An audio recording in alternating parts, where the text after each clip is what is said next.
It's been a while. Of course. Go ahead. No. Now there's a question I wasn't expecting. Very well. I'll tell you what I know once more. The once renowned Raiden Gokuden, comprised of 5 branches. Amenoma, Futsu, Ishin, Hyakume, and Senju. The art of forging practiced by these 5 clans was first taught to them personally by the almighty Shogun. Over time, the 5 branches diverged from one another as generations of bladesmiths honed and perfected their craft until they became 5 distinct traditions. Most of the great swordsmith clans of old have since fallen into decline, and for a long time, only the Amenoma branch kept its art alive. But fortunately, Kaedehara Kazuha recently returned to Inazuma and took up the mantle of the Ishin art. Now, 2 clans remain of the original Gokuden 5. If my memory serves me right, you yourself were present when he forged the Ishin blade. Oh yeah, we were! Paimon remembers that now. We learned a bit about the decline of the Raiden Gokuden then too. It seems like such a shame. That, my friends, is a tragic tale indeed. In fact, this was not made known to me for most of my life.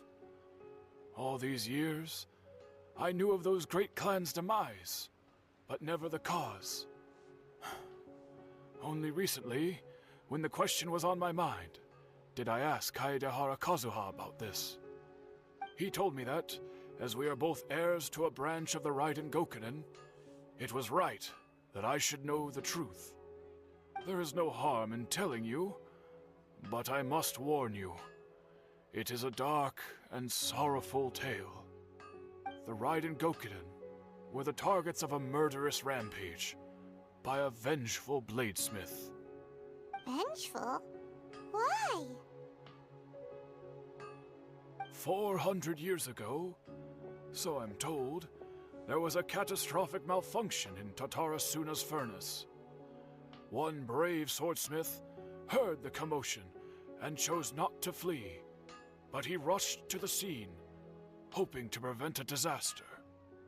Tatarasuna was home to a state-of-the-art forging and smelting operation in that day, and overseeing it was the armory officer.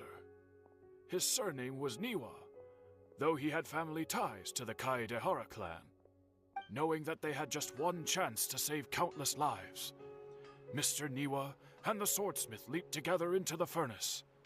The furnace quickly stabilized, but neither of them made it out. The smith's death, though heroic, dealt a devastating blow to his family's fortunes. His orphan son was left to fend for himself, and grew up deeply resentful at the world. In his heart, the whole of Inazuma was culpable in his tragedy.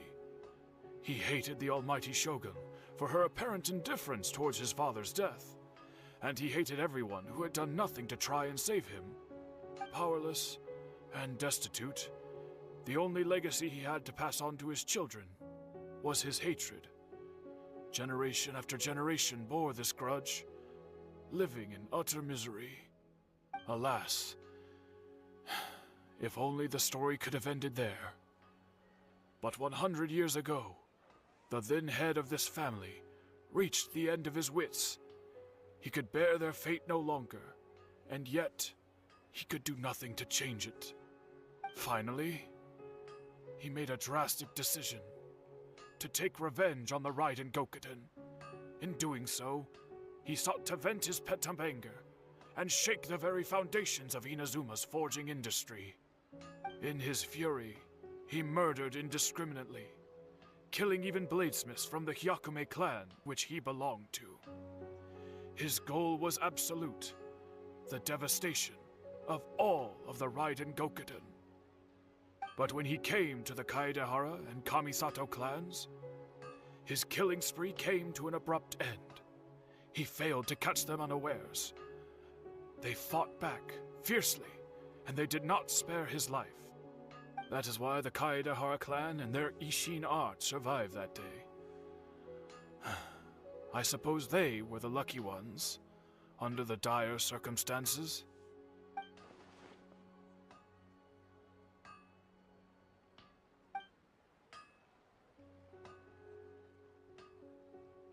Was there anything else you wanted to ask? Kazuha? Why, yes. Just yesterday, in fact. We spoke for a while over some tea. He seemed well.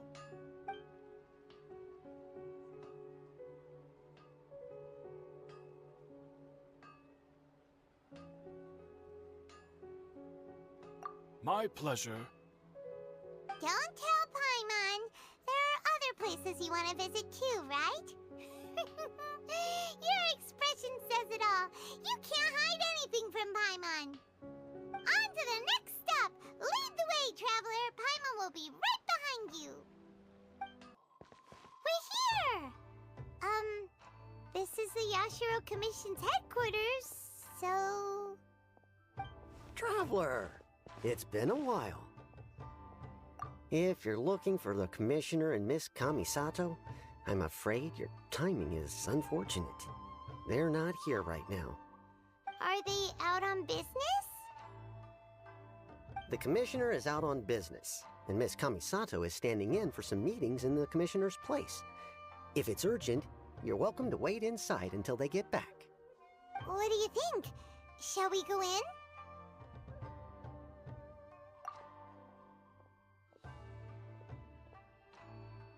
If it were anyone else, I couldn't allow it. But seeing as you're so close with the Commissioner and Miss Kamisato, I think it should be okay. We'll be heading in then. Thanks!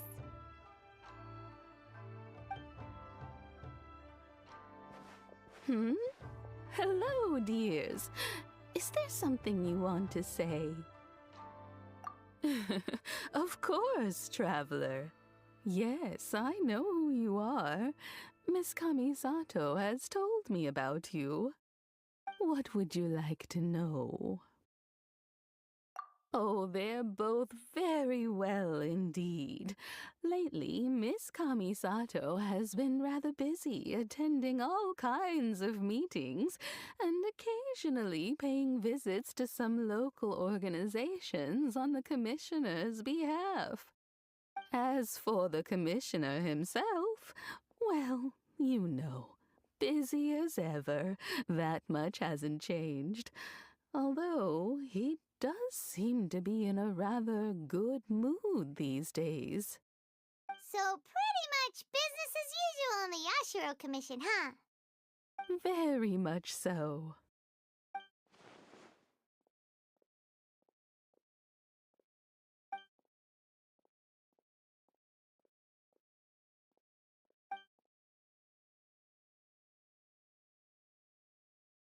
Well, got any more questions? You're very welcome. In fact, I would love nothing more than for you to come and visit more often. But I'm sure you must be far too busy to have time for that. Miss Kamisato talks about you all the time. She seems so thrilled to have you as a friend, and she's always saying how talented you are and how much she admires you.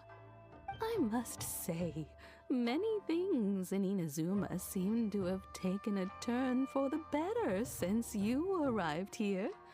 So you're not just Miss Kamisato's knight in shining armor, you know. You're a hero to us all. Alright, goodbye for now. Where are we going next? Great! Goodbye, ma'am! Don't worry, we'll see ourselves out. All right then. Take care now. Hope to see you soon. Oh, are you two leaving already? Yep, everything's taken care of now. Don't worry. Very well. Safe travels. Goodbye. Do I have company? What kind of person comes to a place like this and just spaces out? Let's find out. Come on, let's ask this guy. Hey, I wasn't spacing out. I was pondering some problems. Sure you were. Your eyes were glazed over, dude. You were a million miles away. Why are you making fun of me? I told you I wasn't spacing out. I was ruminating on some problems. Technological, environmental, and so forth. This is Tatarasuna, after all. Oh, he said Tatarasuna. Looks like we came to the right person. Oh, is there something you want to know about Tatarasuna? My name's Xavier. Certainly do. I've researched the furnace here in some depth. If there's anything you want to know, just ask away. Like the back of my hand? Make no mistake, I have been here a good many times before. Not only that, but I've met people in Inazuma whose families used to live in Tatarasuna years ago. They said it's all true, the history here. Oh, well, it's a long story, don't you know? The tale of Tatarasuna starts a long time ago. I'm told that its history is one of the most foremost forging and smelting operations in the nation, goes back around 1,000 years. Still, the furnace has had a couple of serious maintenance issues along the way. A couple? When exactly? One was just in the last few years, the other was several hundred years ago. A fun fact, I'm not the first Fontaine tech guy to come and work on it either. There was a guy back then too. They say he was a mechanic who consulted on a technology upgrade. It seems like the technological collaboration between our two nations goes back a long way. How about that?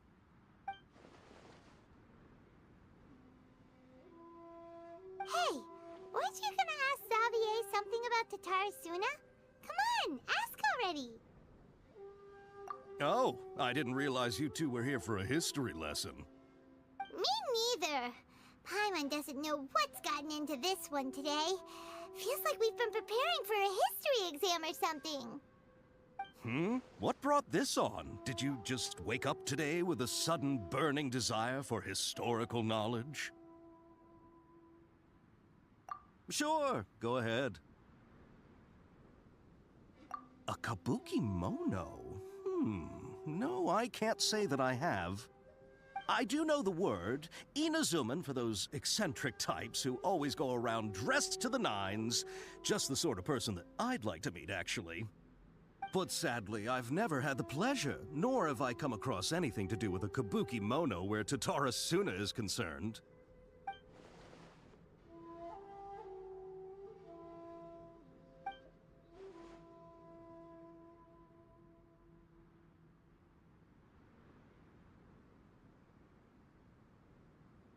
Of course! Don't mention it. Oh, we're leaving? Okay, bye, Xavier!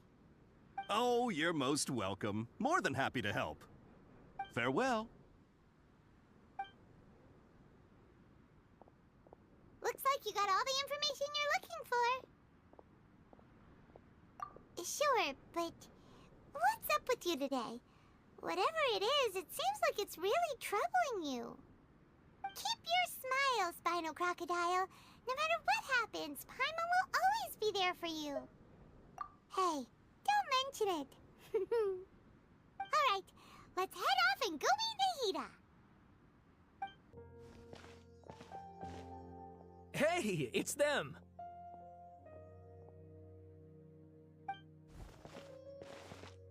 Akaba, Sawada, you're still here?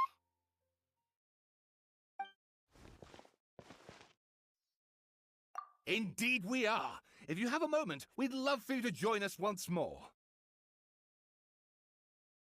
We have time. What do you want to talk to us about? It's the same topic we discussed last time. Obviously. Still looking for more info about Tatarasuna, huh? Should we join them?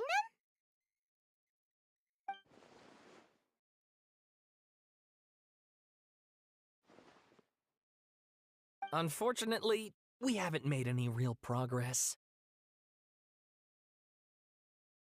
Huh? Oh, of course.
I presume you'll want to read mine as well. Here.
Well, what do you think?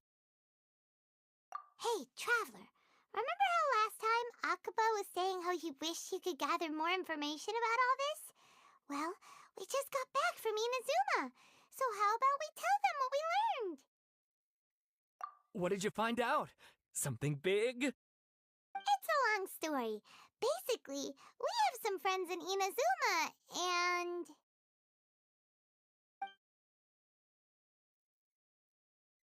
Wow, so many new details. Thank you so much for sharing that with us. Well, well. So it all comes down to one man's desire for revenge. Huh. You heard this from a member of the Amanoma clan, you say? Then I guess it must be true. Ugh.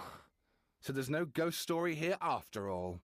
This new information actually lends further credence to my hypothesis. Evidently, swordsmiths were seen as having an incredibly prestigious role in society those days, to the extent that harming them was conceived of, at least by the perpetrator, as a way of exacting revenge against those in power. Yes, okay, point taken, you were right. But that doesn't mean I can't carry on with my novel. And they're back at it. These guys are really into this. Oh, so sorry. Look at us, prattling on about our projects and ignoring you. Thank you so much for the information. You're welcome. See ya. Keep us in the loop if you find out anything else. Will do. Nahida, we're here. Traveler, Paimon, how have you been? Ugh, where to start? Paimon hasn't had a moment's rest this whole time. That night, we ended up chatting and chatting until suddenly the sun was up. And then he decided he wanted to go to Inazuma. The Balladeer? It sounds like some kind of code name.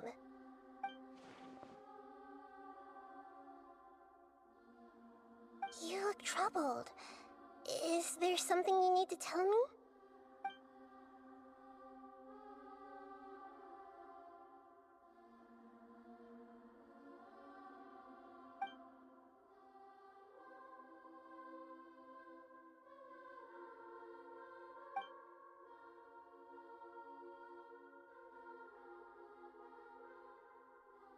Traveler? Hey, what's wrong? You look so upset.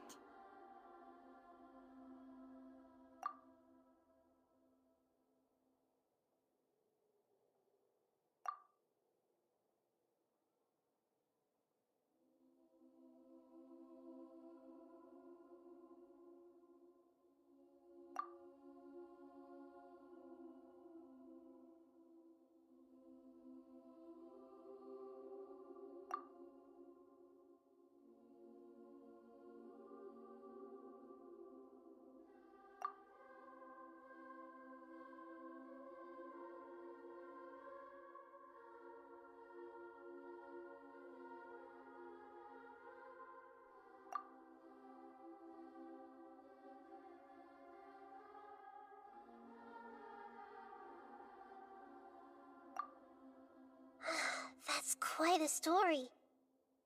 So, this puppet known as the Balladeer erased himself from Irminsul, hoping that he could change the past. But how was he even able to do that? As the Traveler said, he very nearly became Sumeru's deity. Admittedly, I remember it a little differently. I don't recall finding anyone inside the machine after we defeated it. Nevertheless, it does make sense.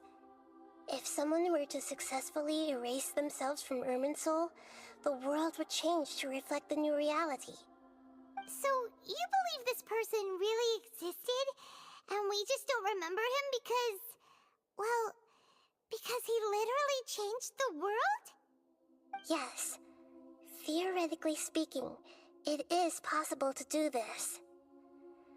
But I'm struggling to imagine the kind of person who would dare go through with it. The traveler comes from a world beyond to that. That's why there's no information about him in Irminsul, and it also explains why any changes to Irminsul wouldn't affect him. So if there's anyone in the world capable of retaining memories from a past that has been rewritten, it's you. It's quite incredible when you think about it. Paimon's having a hard time understanding this balladeer guy's motivations. Why did he do it? I can only make inferences based on the information we've been given. As for what kind of person he was, only you remember that.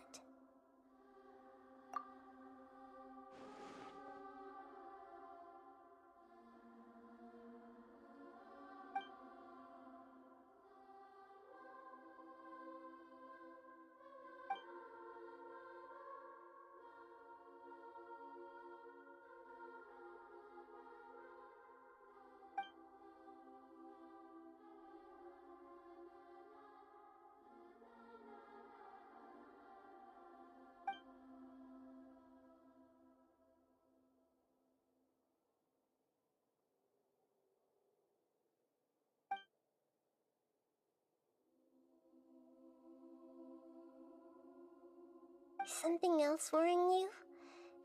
Something that you can't share?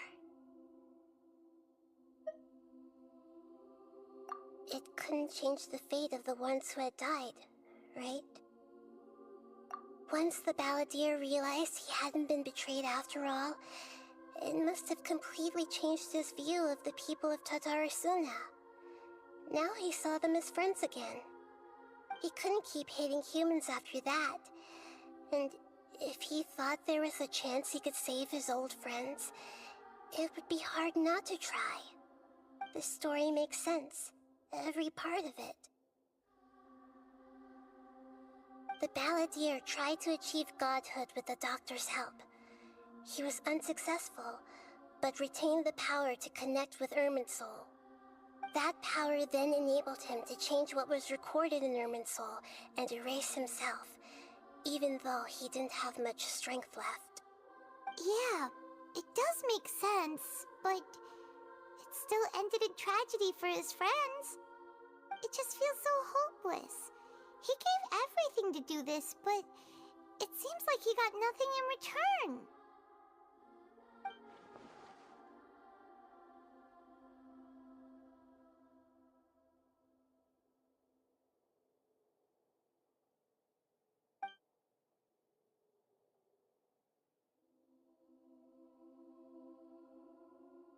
Please wait a moment. I want to check something. Found it. This should be the one. It turns out that I have a strange way of confirming everything he has told us. What is it? A record from a personal collection. It was tucked away in a corner. You should take a look.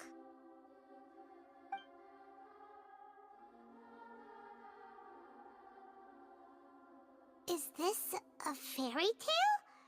Who wrote it? I authored this record myself. Huh? You wrote a fairy tale that somehow has something to do with the balladeer? When combined with the traveler's narrative, it's clear that this story is an allegory. Everything in it is a symbol for something else. Hold on. So this record survived from the past? Yes. Any information about the balladeer or the Kabukimono and other records will have been changed. But I wrote this story in a way that means it was left intact. Changing the information in Irminsul changes to that. But Irminsul can't change information that was well hidden in advance. I guess I must have written this story as a backup before the balladeer entered Irminsul. That's incredible! What a great idea! And sending the traveler into Irminsul with the balladeer must have been a further precaution. I knew he'd remember everything. This story is abstract enough that it still resonates with the present information recorded in Irminsul. But if we connect all the different pieces together, the true story that emerges is the one he told us, the now erased life of the balladeer.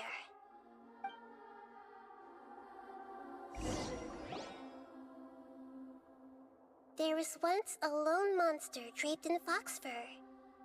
The monster found a family of foxes, joined them, and they became friends. The monster lived with the family day and night, and everyone treated it as one of their own. Once in a while, the monster would take off its fox fur at night and lament to itself as it gazed at its reflection in the water. I am a monstrosity, yet they are too foolish to see it. I pity them. But the monster soon found solace when another came to live among the foxes who was not their kin. A kitten, carved from the wood of a white tree, who had been abandoned by the humans. The kitten too wished to become a fox, but its tail was too slender and it could not grow a coat of richly colored fur. Yet when the other foxes saw this, they spoke words of comfort to the kitten. Even without a tail and fur like ours, you are still one of us. Furious at this happy resolution, the monster lit a fire on the mountain. The terrified animals panicked as the fire spread. The only way to extinguish the flames was to make a sacrifice. A gray fox stood up and addressed the monster. It said, "You are the cleverest among us. Surely you can help us find a way to solve this." The monster smiled, led the fox toward the fire, and murdered it. The gray fox's heart was turned into a beautiful drop of water, clear, spotless, and pure. The monster gave the heart of water to the kitten, telling him, "The foxes have decided. You are the one who must be sacrificed. Take this, quench the flames, and die for your fox kin." The fire was extinguished, but the kitten lived. It left that side of the mountain and found a little bird who had a broken wing. The two promised they would spend their whole lives together, but the little bird did not have long left to live. It passed away soon after. After burying the bird, the kitten left the mountain for good. Never again would it cherish a single creature, nor a single blade of grass that stood on that mountain. The kitten spent the nights wandering aimlessly, gnashing its teeth at the moon. How it wished to swallow the moon and devour the moonlight. If the world could only return to darkness, then it would finally be peaceful and content. I will become the new moon, the answer to everything. Then, no one will know that there were once birds, foxes, and cats in this world. And no one can know that they were different.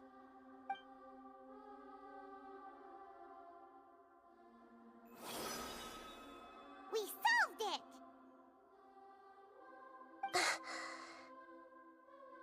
I remember now. This is not just the balladeer's story. It is his very own memories. I made a backup so that it would be preserved no matter what happened. To become a god, he was experimented on and modified countless times. It was brutal torture, and the only reason he was able to survive is that he was a puppet. This memory was extracted from him by the scholars. Presumably, they kept it to have something to defend themselves with. Creating a deity was just the first step. Some of them wanted to be able to control it. That's why they backed up his memory for later use. I buried it deep inside one of my own dreams, and then hid it inside an allegorical story so that it wouldn't be altered. It's hard to believe that this person really existed, let alone that he tried to get rid of us on more than one occasion. Paimon has no memory of him at all. He completely vanished like a puff of smoke. The balladeer agreed to help me look for information about the Descenders, and although he was unsuccessful, he still helped you. Before he vanished, he confirmed an important detail, that Conria was where your twin first came into this world. We still don't know how the change to Irminsul will affect the senior ranks of the Fatui, but in all likelihood, they won't even remember their own Harbinger. It sounds like Paimon wouldn't like this guy a whole lot if he was still around. But still, Paimon doesn't like the way it all ended that much better. This is why wisdom alone cannot answer all our questions. We look, we see, and we comprehend, but the question still troubles us. So the answer is not everything. People yearn to find the truth and then conquer the troubles they face. When you give someone the truth, you give them a chance to choose their own destiny. To others looking on, this may seem like a pointless endeavor, but for him, the chance to act on his desire to disappear must have meant a lot. Never forget that even when we walk beneath dark clouds along a road filled with suffering, the light of wisdom is always there, guiding us toward a better destination. And that is what you have been doing all along. Yeah, Nahita's right. Cheer up! How about we go get something to eat? We can pick up this heavy conversation again later. Good idea. Paimon, why don't you take him out for a walk to clear his head? You got it! Come on, Traveler! You need to get out of your head for a while. You'll feel much better after taking a walk.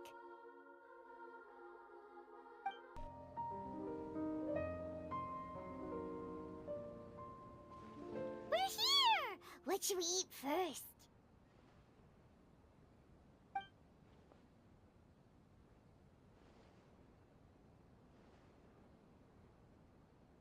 Hey, are you gonna answer or what?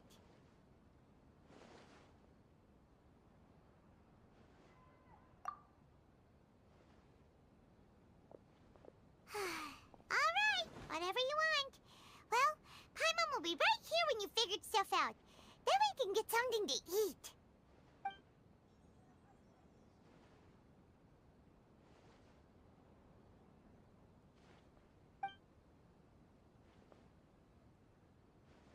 What is it? Have you figured it all out?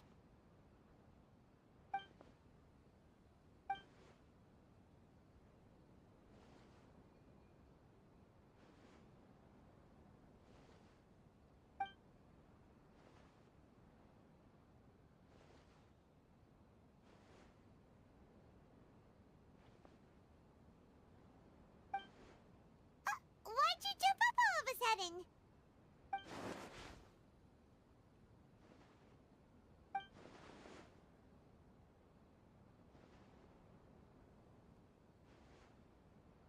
Excuse me, boss. There seems to be a small problem with the last bill. Look, here.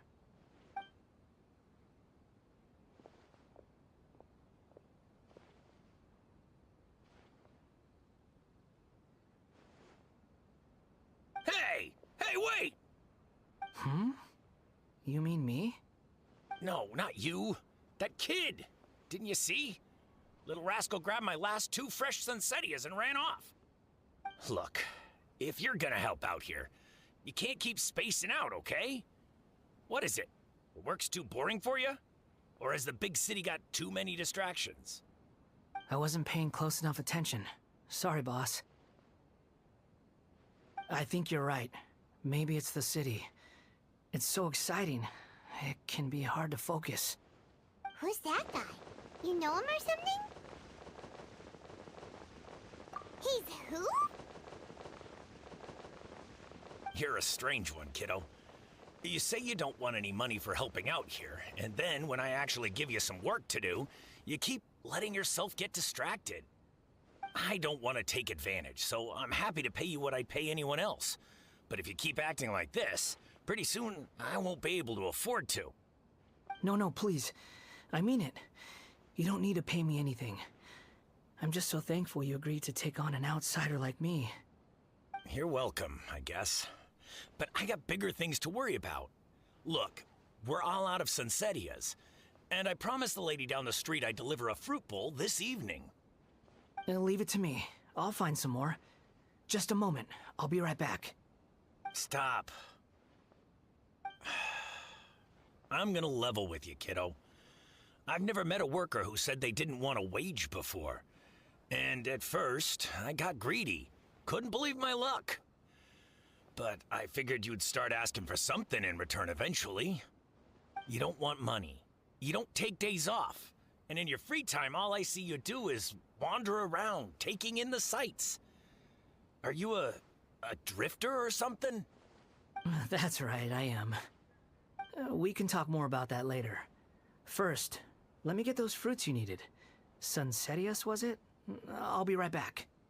Hey, what do we do now? Okay, stay out of sight. Don't let him see you.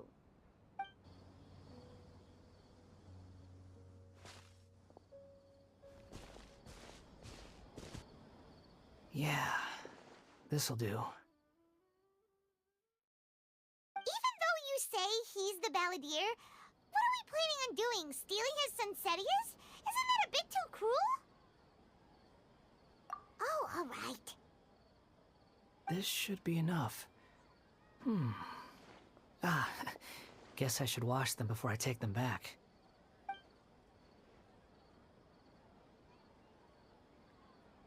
Huh? You two over there. Is there something I can help you with? He spotted us! You've been following me all the way from the city. I'd have to be blind not to notice. Have we met before? No, we haven't met. But you know me? I have no recollection. Are you absolutely sure? Sorry, but I just can't take your word for it.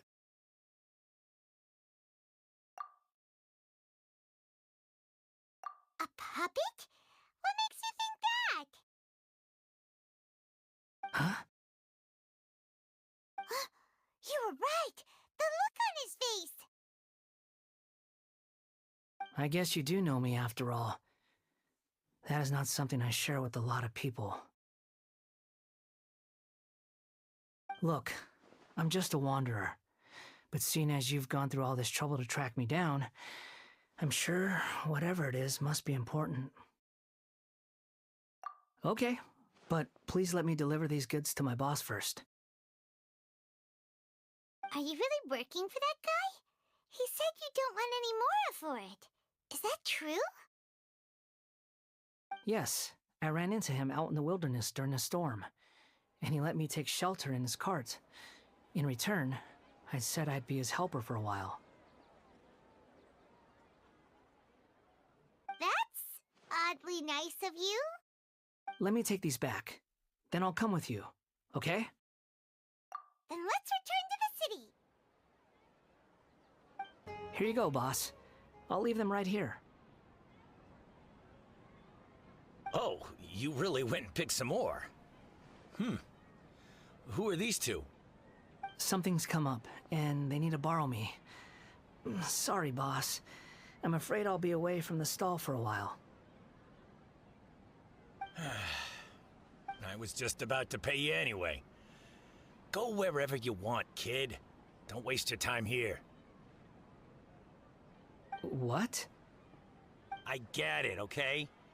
You just wanted to help me out, to thank me for giving you shelter from the rain that day. Even then, I don't understand why you're so adamant that you don't want any pay for it. But look, it was pouring down, and there you were, sauntering along without a care in the world, like you had nowhere to be and didn't even care that it was raining. Imagine you were me for a second. It's a little weird, right? Why's this guy traveling during a rainstorm if he's not trying to get somewhere? And why's he taking a shortcut through the open country if he's not even in a hurry? But anyway, taking you in didn't put me out even slightly. You don't owe me a thing for it. Certainly not all this. Your time is valuable. You know, you should go live your life. But I don't...